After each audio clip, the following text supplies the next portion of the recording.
into this, a little bit about why we're doing this.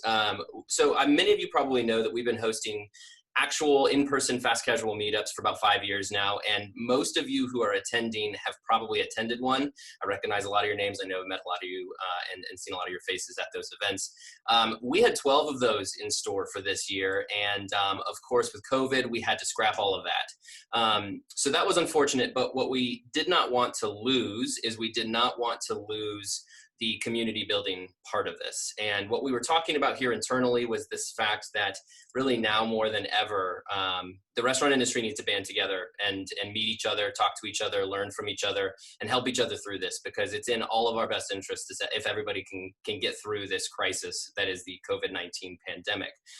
So that's why we wanted to do this. Now, we specifically kept it to a small group because what we want this to do is very much be designed around networking and just intimate connections, one-on-one conversations. And so there's, only about 30 to 40 of us here. The point is to be able to interact with each other face-to-face and not just participate in a pre-recorded webinar or something like that. So that's why we're doing this via Zoom.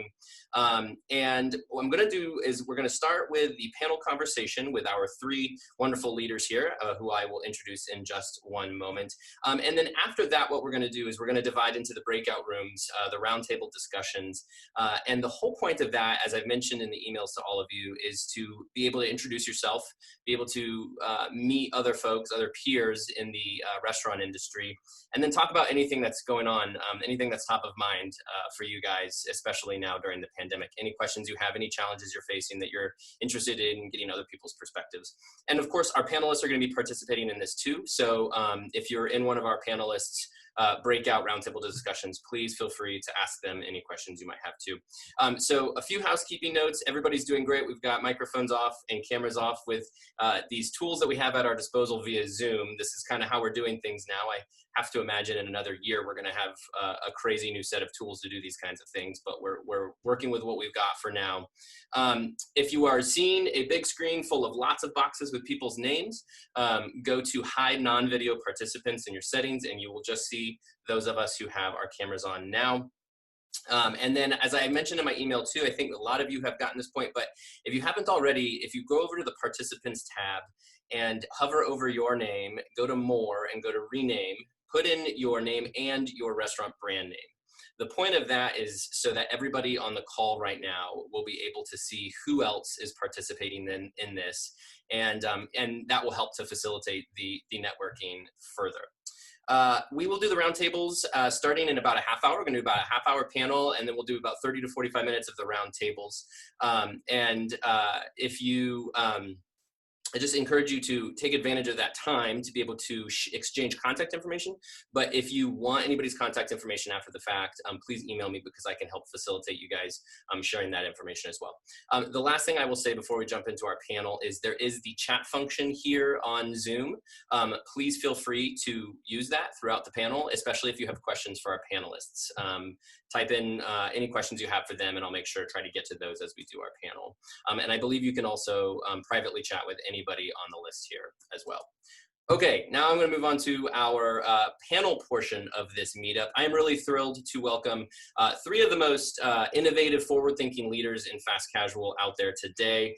They're going to talk about the status of their businesses, talk about the challenges they're facing, and then talk about the future that they envision for the fast casual restaurant world. Just really quickly, we have Nick Jammet of Sweetgreen, we have Becky Mulligan, CEO of the Little Beet, and we have Michael Lastoria, the co-founder and CEO of And Pizza. For the three of you, what I'm going to start is I'm going to invite each of you to give a quick status report on your brand and just how things are going through the pandemic. Nick, let's start with you. Talk to us about Sweetgreen and how things are going for you guys. Sure. Hi, everyone. Happy to be here. I'll say like all of you, our business, was completely, has completely shifted quite a bit during COVID. And, when this hit in March, our business was, there was quite a bit of interruption, and it made us really take a step back and look at our priorities and really think about, how is our plan going to change for the year? And ultimately, how do we, the thing that became most of the highest priority was really just team member and customer safety. So as we wanted to make sure that above all else, we really prioritize that and think about how our experience needed to evolve and how our business model was going to need to evolve. But it was kind of some, quick, high prioritizing around team member safety and customer journey, team member journey, and courier journey, to be honest. So that was really one of the things we focused on up front. And then really, quickly realizing that people need to eat, and we want to be able to provide a really safe option for people to eat and connect with the food that they were connecting pre-COVID. And even though everyone's world, a lot of people's worlds were flipped upside down and their routines were changed and they were not going to the office, they were working differently, or, everyone's day-to-day completely radically transformed, we wanted to maintain and make sure people, felt Sweetgreen was a safe and healthy option for them to continue to engage with. And so we quickly spent a lot of our time on that. Sweetgreen is, we are in about 10 states around the country. And so we've obviously seen our business be more affected regionally in some states than others. A lot of our business and restaurants that were in New York and Midtown, for example, are way more affected than our suburban neighborhoods, some of which have actually been performing better than pre-COVID. I would say that we've always heavily invested in our Sweetgreen app and our pickup channel, but we happen to have launched our native delivery channel on our Sweetgreen app in January. So we were very fortunate that we got to launch that pre-COVID, and it's been a bit of a saving grace for us, just allowing customers to connect directly with us in our app and get seamless delivery. So, we obviously switched to a digital-only model pretty quickly and closed our dining rooms and our front lines. We've since then, and we furloughed, quite a number of team members at the peak of the pandemic. We've since brought back all of our team members and have opened pretty much every restaurant. And our digital and delivery continue to outperform.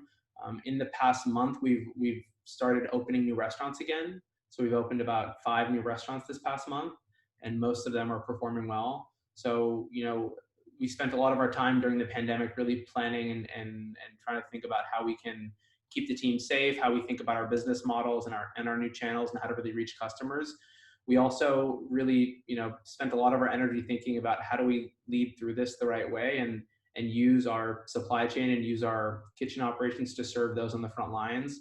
So in late March, at the very beginning of the pandemic, we very quickly pivoted our Outpost team, which is a channel we have of kind of an office delivery product.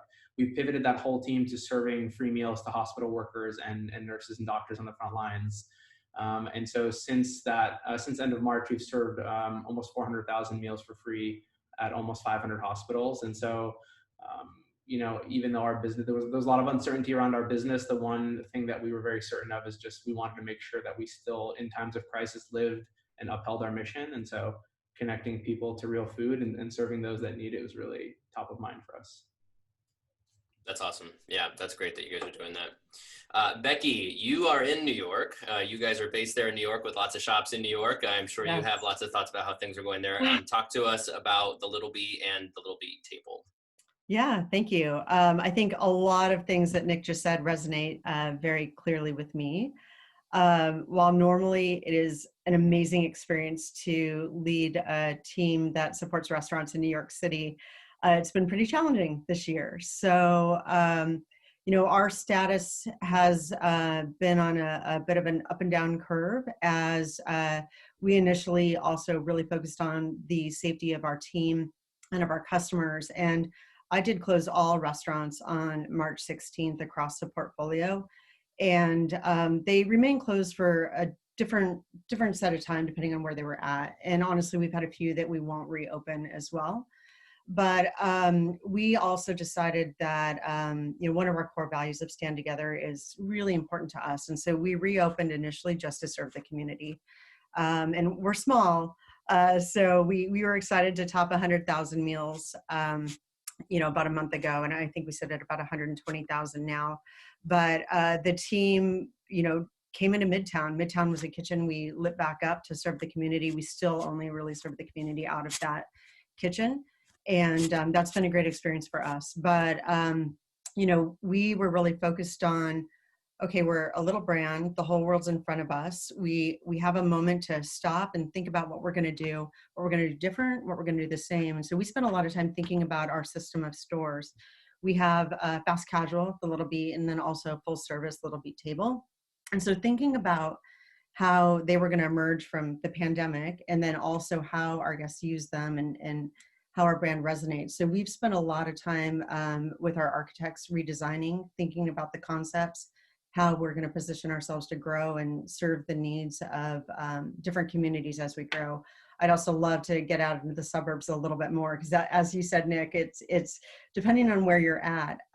We do have some restaurants outperforming last year, but they're in Connecticut, for example, where you're in a little bit of a different dynamic than New York City. So it's definitely been a learning experience, but also really challenged us to think about who are we, what do we do, and a good reminder that our core values are center of who we are, and that by standing together and moving through it the right way, that we're going to come through this. And I continue to hire back as many as possible. I've not been able to hire everybody back in New York. But I will say that when we first put out the call that we're bringing people back, everyone that raised their hands initially and said we want to come back, we brought back. And so working through that has been, I think, humbling, and also just challenging, myself and my team as leaders every day. But we're happy we're here, and we're excited about the future. And I'm optimistic that New York is going to become even more vibrant and better than it has been, and that we're also going to be able to get out of New York and continue to share nutritious, delicious food as we expand. So hanging on. That's great. Thank you, Becky. Michael, talk to us about And Pizza. How are things going for you guys? Yeah, things are things are going, I think, better than we had anticipated. When we all got struck with or hit with this notion and the awareness that we're going straight into a pandemic, there was a lot of, I think, early stage confusion. I've spoken a lot about, there's a lot of talk and we're going to get into kind of the investor community stuff as well as sort of the internal management team stuff. But there was a lot of chatter very early on in all of the financing rounds that we've done about, value add investing, differentiation in terms of investor type. And one of the things that was quite surprising to me is I watched a lot of investors behave very similarly in the first few weeks.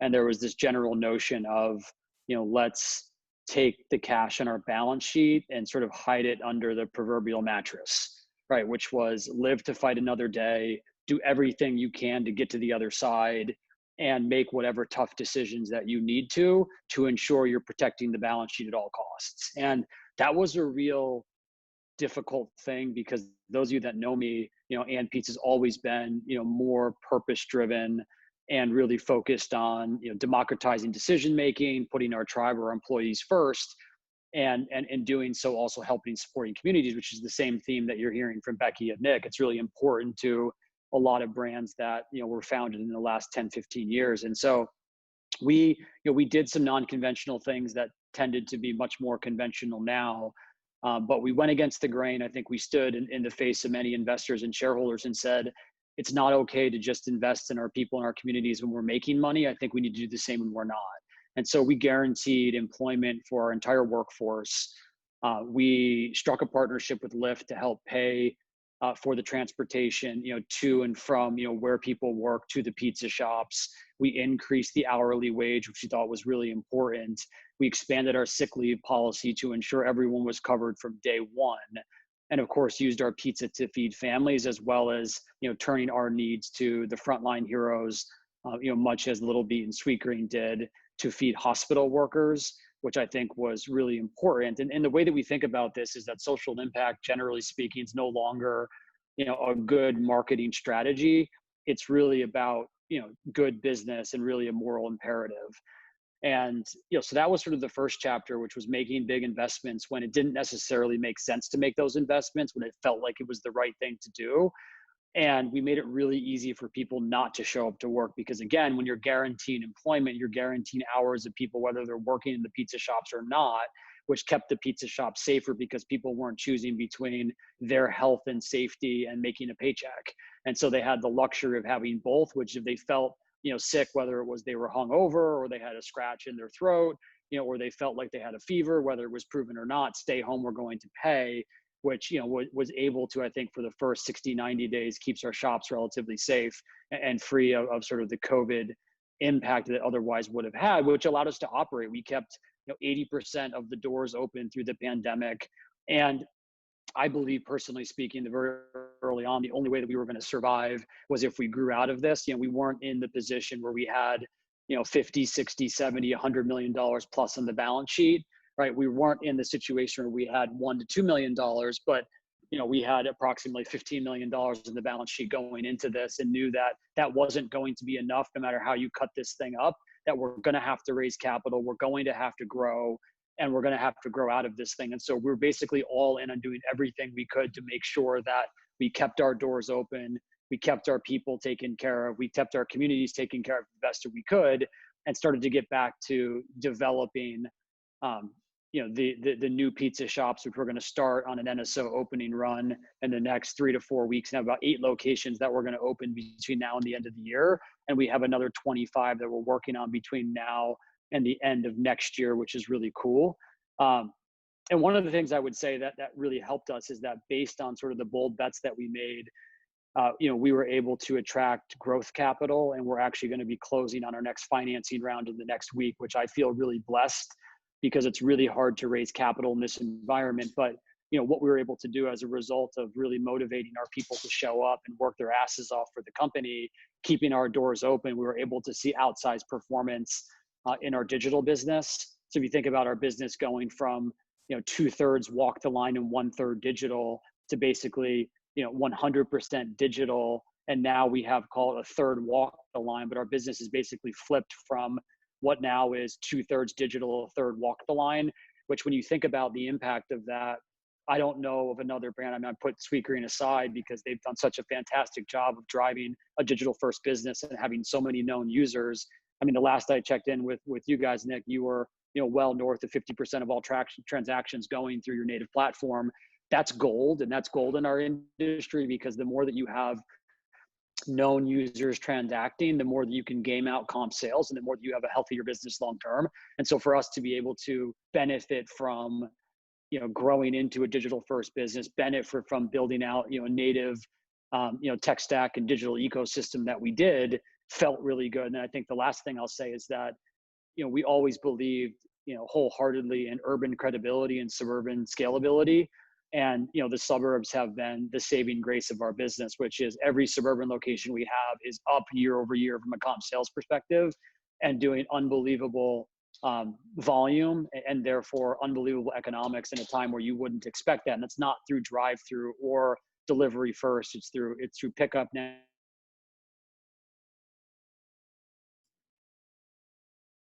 Lost Michael.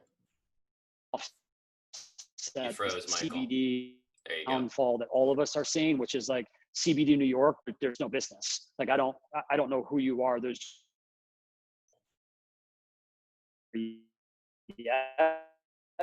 we're hopeful that September there'd be something there. September is looking a lot like June.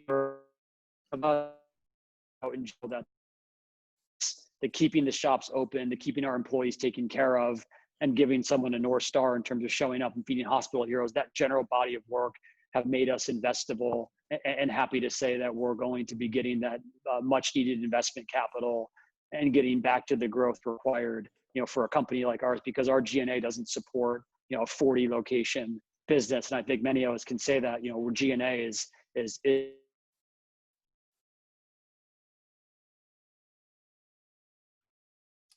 Michael, you're kind of cutting in and out. Now you're just out. Oh, we lost Michael. All right, well, let's move on. I do want to get into some of the technology questions about this. And Nick, Sweetgreen, you guys are really regarded as some of the tech innovators of the whole restaurant industry, even beyond the restaurant industry. You guys are doing incredible things with technology.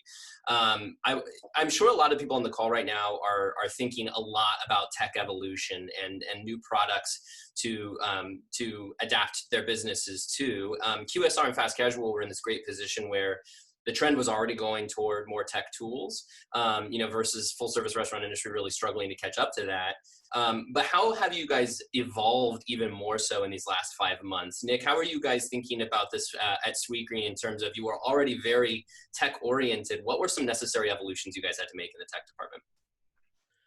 Yeah, one thing that we feel very fortunate about is that, we look at some of the impacts of COVID and how it's forced us to think about our business changing. And it's not really forcing us to, reinvent our strategy or kind of like pivot. It's more accelerating things that we were working on or realities that we wanted to build into the business that we thought would maybe come in a year or two.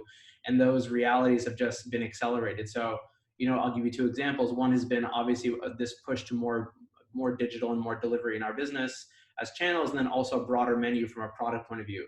Those are two things that we just sprinted on this year and, came to life a year or two ahead of time. And so it's really made us rethink every part of the journey and the experience at Sweetgreen, digital, physical, team member, even down to our vendors, to be honest. It's really a 360-degree approach. If our business overnight, digital doubles, what does that in-store experience look like for the courier, right? What does that look like for the team member? How do we think about all the small things from wayfinding to all the touch points to, it's really become, it's forced us to rethink all 1,000 variables that go into our experience, from what is the product assortment when you're on our app, and how can we think about having more appropriate content and menu items for our customers today while they're sitting at home and ordering more and not going out to restaurants and, not at the cafeteria for lunch, or not, whatever your routine was, it's now different for the most part. So how do we really, as always, take a lot of time and energy to listen to our customers and understand what their need states are and how we can build a better experience for them with less friction. And so as we think about delivery on our app, so much of that was removing friction, but creating a direct connection with our customer to be able to serve them. And one of the things we've done on our app is just, increase the amount of menu items and content just to better serve our customer, which was part of our roadmap and something, we were going to test into this year and probably launch in a bigger way next year. But, when COVID hit, we sat here and really listened to our customer and saw how their new routines had been affected, and, what they were eating, how they were eating, and where they were eating. And, we decided to launch a new category on our menu that we thought we'd launch next year. And we kind of, as an exec team, all locked arms and said, let's do this in 30 days. And so we rolled it out in 30 days by the end of April. And it wasn't perfect. It's something we're iterating on, but it's something that's really, had a huge impact on our business in a positive way, and has given our customers, more ways to use Sweetgreen on our app. So, we launched plates, sides, and shareables, which were a larger category, giving us, broader, more satiating, heartier food and options for our customers. So, for us, as we look at the technology just enables, I think, the experience and all the touch points. So it's forced us to think about everything that connects to, how the digital and physical connect, really. Becky, what about you guys? Especially considering being at a smaller scale to a company like Sweetgreen, what is the role that technology plays for you, and what are you guys working on in terms of some of the innovations there? Yeah, a couple different things. First of all, definitely inspired by what you and your team do, Nick. So I appreciate the leadership in the marketplace that Sweetgreen is driving with technology. I think also it's important for those of us that are smaller to not lose sight of how important technology is. So that is the area where we have leaned in and we have invested, and we're aggressively working on our new app, which you'll see towards the end of the year. And so for us to say, okay, here we are, in New York and dealing with a time of business that we didn't think we would, where do we need to invest and lean in? It's with the app. So that has been amazing work. And it's also given us a different way to look at what our team needs, what our guests need. Again, the way that we surface menu items, but also the way that our core values and our mission and nutrition show up for our guests to be able to make decisions. So for us, it's extremely important to share food knowledge and make sure that regardless of what your eating preferences are or any intolerances that you might have, that you're able to get a meal that tastes really amazing and meets all of those needs. And that is difficult to pull off in a digital space when you don't have a knowledgeable team member right in front of you having that interaction with you. And so that's where we're really focused. And I think that the way I think about it is creating that emotional connection really with your guests and with your team members, and being able to pull that off in the digital space and then pull it all the way through to the experience in the store is what really, I think we're all after. So that's where we've been focused. I'm incredibly passionate about the digital experience between, a guest and a restaurant and our team. And I think that we will be set up really nicely in the future for it. And I think one just kind of additional space there, we've had the opportunity to acquire Le Pain Quotidien during this time, which I'm really honored to lead that team and work through helping to get the stores reopened. We have an amazing team that has come back and is working really hard. I say I am new to them and I'm learning the brand and working through it. But one of the biggest pivots in the brand is in the digital space. So we'll actually soft launch tomorrow on the Upper East Side, the ability to order from the table and have a little bit of a modified table service. And I think that pivot for an experience or a brand that was based in a full service experience, to be able to figure out how do you order, how do you deliver that experience in a little bit of different way, utilizing technology in a really quick way. The team has been, it's rapid innovation in a way that is, or was maybe unheard of prior to COVID. The way that they've been able to come back together, figure out how to get the restaurants open and integrate technology to create a better experience. So I think that also is another aspect that we're working on, and we'll continue to pull some of that emotional connection into that technology space as we bring that brand back to life as well.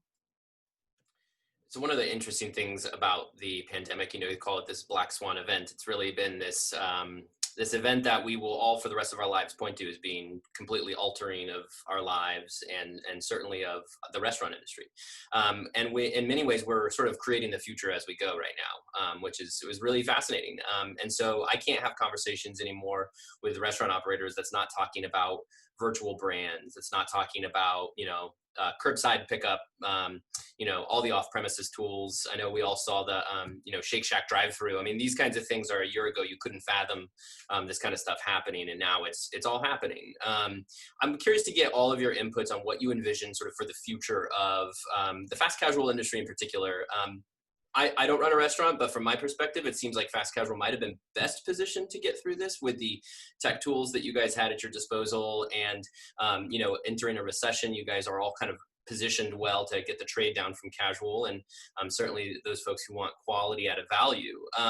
But where do we go from here? What does the future look like for fast casual? Michael, let's start with you. What do you, you're always thinking about the future of this industry, I know. What do you think this industry looks like in the coming 5-10 years? Yeah, well, first off, sorry for freezing up earlier. We had a complete system reboot. It's a tricky question. Look, I think there's a couple sides to fast casual. I think generally speaking, most of the fast casual innovation has done in urban environments. And I think one of the biggest challenges is that fast casual in urban environments has had a difficult time scaling successfully in the suburbs. And so that is, I think, an obvious thing to all of us. Look, if you look at fast food and the history of fast food, it is suburban primarily. It's not necessarily urban, and that's where all of the money is made. Like you look at Chipotle, the market that carried Chipotle, and Nick, you can appreciate this being a DC guy for a while. The DMV, literally from a cash flow perspective, carried Chipotle for well over a decade as it entered into other markets and burnt cash.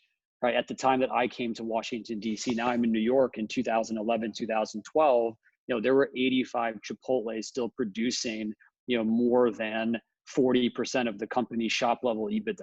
And you have to think about it that way. So it generally speaking, is really hard for fast casuals to get scale. It's really hard for them based on a, forced scratch, higher labor, higher cost model to translate to the suburbs. And I think one of the things that we're seeing now is that the urban, the commercial office density that drove urban success for as long as it has is likely not going to come back for a few years. It's definitely going to come back, but when we talk about coming back, I think most of us are thinking about 80% of prior being something we can all, put a pin in and build a model around. But, I can talk specifically about New York. It's going to take a really long time for commercial office density to get back to where it was. But you also have to remember that's coming off of a peak that was unheard of when you think about, the amount of people and how expensive this market, generally speaking, was. And so I think I'm optimistic because so many fast casual leaders happen to be more youthful, right, than kind of our casual dining brothers and sisters. That being said, I also think a lot of fast casual underinvested in technology required to really be digital first across the board, and that is absolutely a necessity. So if you don't have technology embedded in your DNA, I know it's a big word, but technology for every single company is extremely important. Like, we built our own tech stack, right? We're not using Olo, we're not using Level Up. We made big investments 3 years ago when it really didn't make sense to make those investments because those core third-party products were fine. They just weren't fine in terms of the path that we had set forward from an innovation perspective. We went to 100% text messaging when that didn't necessarily make sense from a customer service standpoint. But you can't call us, you can't email us, you can only text us. But I'll tell you, the text messaging platform inside of COVID or intra-COVID has been the very thing that has created arbitrage from a customer acquisition standpoint, is that we're able to acquire customers for literally cents on the dollar based on having a relatively frictionless entry point into the company. And those things really matter. Like, our success right now going forward, if you look at our pipeline, it's 95% suburban, right? Kind of building a pipeline between Washington, DC and Atlanta, right? And when you think about those markets, we can pay $75, $80 a foot, right? Top tier of the market, and produce the same economics and unit volume, only actually better shop level EBITDA because we don't have such high occupancy. And so I think as you think about fast casual, it's about, flexible footprint, thinking a lot about being able to make or build a suburban concept that you can scale with, because the volumes out there and the economics are just something that we're all eventually going to need, unless the objective is get to 50, 100, 150 locations and sell. There's plenty of opportunity there, but if you want to get into the hundreds, it's really hard to do it in urban environments only. You kind of cap out around the 150 to 200 mark from a TAM perspective. Invest in technology, or at least figure out what your technical point of view or differentiation is. If you can make it work with cobbled together third party, that's great because it's less expensive. The only big challenge there is from a loyalty standpoint. I think it becomes more complicated because the 10 for 1 that every company offers is not necessarily the differentiator that's going to be the very thing I think that carries us into the future. And Becky, I think you have a Starbucks background, but if you think about like the innovation required to have a loyalty program that people get excited about, is it cashback loyalty, right? Is that something that people are actually interested in because it works so well in credit cards? Like, what are the things that we're missing in food service and fast casual and QSR that could be the very thing that unlocks tremendous amount of loyalty and value and frequency that we're not going to get now because that 12 to 2 day part isn't as strong as what it was? And then I think the last thing is making sure you have more than one day part. Like, that's another thing. If you look back at the history of fast food, it's breakfast, lunch, dinner. Having a 50% mix, I think, is really important to protect your downside in the event that, one of your day parts struggles for some period of time, or you have another one that is carrying the day. What we did in pizza was, our pizza is a little bit goofy looking. It's a little bit different. Not everyone quite understands like what category it fits in, but we wanted to have a good pizza option for lunch as well as a good pizza option for dinner. And that was sort of one of our things that we're working through, is how does that work at scale? But it was important for us early on to make sure we had 2 distinct day parts where the pizza's lighter, it's healthier, not healthier. You're not going to choose between and pizza or Sweetgreen and pizza Little Beet. Maybe on a Thursday, Friday, it's a coin toss. But it was more about not wanting to take a nap right after you eat our pizza for lunch. And so you could actually consume it as a lunch option. And oddly, our business is literally split down the middle, 50% lunch, 50% dinner. And that has really helped us as well, as pizza historically is a nights and weekends type business. And then figuring out what type of elasticity we have. The biggest challenge that we've got from new prospective shareholders is that $10 or $11 price point in New York. Is that too high, right? Is there such a thing for an entree or a lunch option or dinner option that you can scale, broadly speaking, across this country at that price point, or does it need to be closer to $8, $9? And so really thinking about the margin profile, what does an $8 and pizza look like? Can we scale out with that? The good news is we have very high margins in general. Our mature locations could do north of 25% margin, and we have a lot of margin tailwinds on our side. We've seen a lot with supply chain and smart purchasing, our food costs going down, smart labor management, right? Our labor costs going down in spite of paying. I think we're up to close to $16 for a starting wage, which has been a really good thing because I think we're on the right side of history as it relates to baking that into the economics and still having them work. But the lower occupancy, as you think about scaling outside of major metropolitan areas, it's going to absolutely be key because right now we're hovering around, call it 10.5% all in. And if you think about doubling the size of our company, primarily suburban, that number comes down to 8%. So you're talking about 250 basis points in 4-wall just by diversifying your real estate portfolio, which we don't think about because that sounds so crazy, but that's massive margin to be gained. And we don't really lose because we can't do the high AUVs that some of our brothers and sisters in fast casual can, just based on some throughput challenges. We're pretty consistent, which is top performers in New York look the same in Philly, look the same in DC, look the same in Boston. So we're kind of flatlined, which means that we don't benefit from higher occupancy except for making sure that we're competing with the best and our product can stand on its own 2 feet and we understand what that urban credibility looks like, but we're actually better suited to scale out in the suburbs. Nick, I'm sure you think a lot about the future. Talk to us about the future, what you envision for not only the industry in general, but especially Sweetgreen. Where do you guys go from here? Sure. So, I agree with a lot of what Michael said, and I think it's part of what we look at Sweetgreen is, like I was just sharing in my previous answer, so much of what the reality COVID has accelerated is how we were thinking about a lot of our investments and strategy pre-COVID. The world was already transitioned to a more digital environment. I think this crisis has accelerated that shift. And I think that is not something that will, when there's a vaccine or however you define us being on the other side of this thing, I don't think that's something that behavior is going to revert back to where it was. I think that's a digital shift that has just accelerated.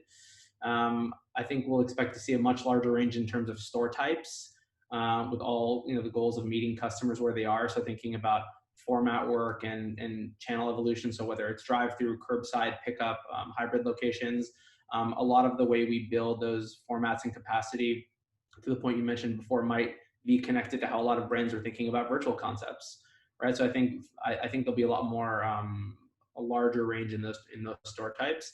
I think a lot of what we're seeing in terms of PPE and safety measures, I think that's all kind of the new standard. I don't think we're going to revert back on that.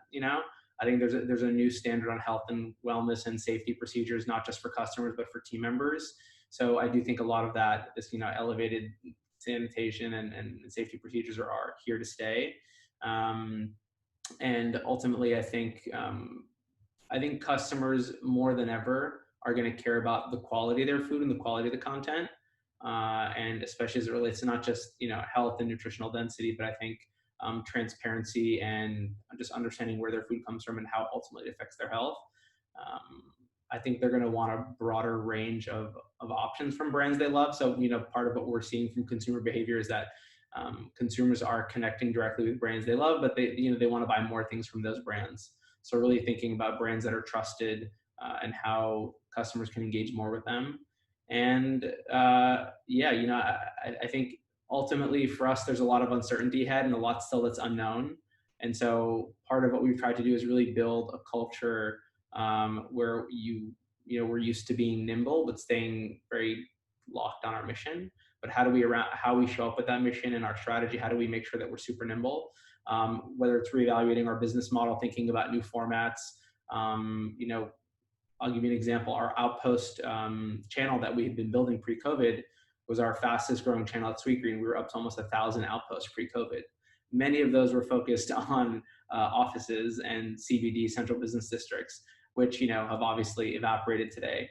We believe those will come back, and we're excited for them to come back in some way. How people come back to the office, how often they are in the office, how often they work from home, all that will shift. I don't think it's going to come back exactly how it was, but I don't think people are never coming back to offices.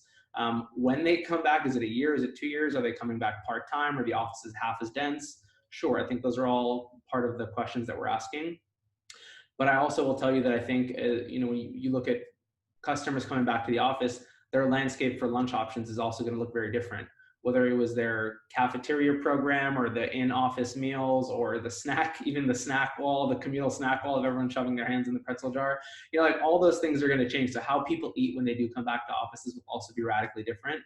But it's forced us to think about evolving our outpost channel as well. So really thinking about how Outpost can serve people as they work from home, how companies can use Outpost to, you know, subsidize an employee's meal at home, or whether it's when they come back to the office, how do we make sure that's the safest and most frictionless way for people to consume food when they're in the office. Maybe they don't want to, you know, leave, you know, reduce the amount of touch points when they're at the office, whether it's like going to the elevator 3 times or going to the kitchen, or, you know, really trying to understand how consumer behavior is going to be different at the end of this. The biggest thing for us really, again, aside from the broadening of the formats and customer experiences and journeys, is just looking at our real estate footprint. So, you know, kind of like what Michael said, so much of our pipeline looking ahead is very suburban focused and really expanding outside of the major CBDs. So really thinking about how we can just meet customers where they are. And I think that's exciting for us. It's part of the reality we saw. We're just accelerating it pre-COVID. So again, part of this is, you know, we feel very fortunate that all the things we wanted to build in our business the next few years, we're just accelerating. And you know, there's things that we thought we would get to that we're not doing, that we're, you know, anytime you accelerate one thing, it means there's something that you're not going to do. And so we're trying to stay very focused at Sweetgreen, but ultimately we try to remain very customer centric and try to listen to the customer and see what their need states are and how we can really create the best experience for them. Becky, I'm going to give you the final word before we break out into our roundtable discussions. So don't mess it up. But yeah, tell us what do you think about the future? I feel the pressure. Lots of pressure. Yeah. No, I think that you've touched on a lot of the important things, right? And I'm really thinking about real estate and format, but I do think of it as a system of stores. So call it maybe Lego pieces that are going to fit together one way in one market and one way in a different market, depending on the need state of the customer. And so as we've been really focused on developing the system of stores and really thinking about how they connect with each other and how they serve those needs, I think the overriding philosophy for me in that is agility, and that I may be thinking about it one way as we set to work on designing a channel or a different store or a different format. But I know that I need to be thinking about how it might need to perform in 2 or 3 different ways that we haven't identified yet. Because I think that's the lesson we take out of this, is that everything we build or everything we invest in needs to have some element of agility built into it. So I think the future for Little Beet is that, you know, we continue to really get focused on who we are, what we stand for, our core values, our mission, how we grow. And then thinking about how we do it in an agile way that really brings nutritious food to people that maybe haven't had access to it before. I will definitely go into the suburbs, but I'll also be building stores in communities that are underserved in having nutritious food. And so making sure that remains part of who we are and what we do, but that we also figure out how to leverage our capital in a more responsible way than maybe we've done in the past. I don't need to, for example, build a fully vented kitchen that can, serve a $5 million restaurant in every store that we build. And there's a different way for us to do that. So we'll be continuing to look forward and really challenge ourselves to be innovative. And I think the other piece I want to mention here is, because it's crucial to the heart of my business, is the way that our chefs work within this innovation and this creative space. So they have been so agile, so adaptive. We have turned them right, left, backwards, every step along the way, right? Hey, I need a family meal now and I want it done, next week. Hey, let's think about a new virtual concept. They've created new day part concepts. They've created a couple new virtual concepts for us. And all of that while also trying to think about, how do I cook in small batches versus big batches? And so I want to just also mention that culinary and my chefs and the role that they play are so critical to the future. And we're going to continue to lean in there and figure out how to bring great food to more people. That's great. Great. Well, thank you so much to our panel. We could talk for hours and hours. We're going to have now an opportunity for everybody who is participating now to break out into our roundtable discussions. We're going to break out into 4 roundtables with each of our panelists and myself leading each one. If you wanted to ask any of our panelists a question and didn't get a chance to, of course, please take this opportunity, depending on who you get divided up with, to ask them those questions, because this is obviously incredible FaceTime with some incredible innovators. So please ask those questions. How this is going to work is we're going to do the breakout room function here on Zoom with about 7 or 8 people per group. Start by introducing yourselves. The point of this is to get everybody participating and so that you can meet your peers in the restaurant industry. And then each of our panelists, each of the group leaders is going to have some questions to throw out and just to get conversation going. But especially if you had any thoughts about this panel and the topics that we discussed, I encourage you to talk about that. One thing is, of course, I want to stress, please respect everybody's opinions. And please make sure everybody has the right to speak. Just give everybody the space to be able to share their perspectives and be able to share their opinions. And so with that, I am going to, and I'll mention too, we'll do this about 30, 35 minutes, and then we'll circle back just briefly to say goodbye, but use this time to connect with each other in your group. And so I will go ahead and let my colleague Greg know to go ahead and send us off into our breakout roundtable discussions.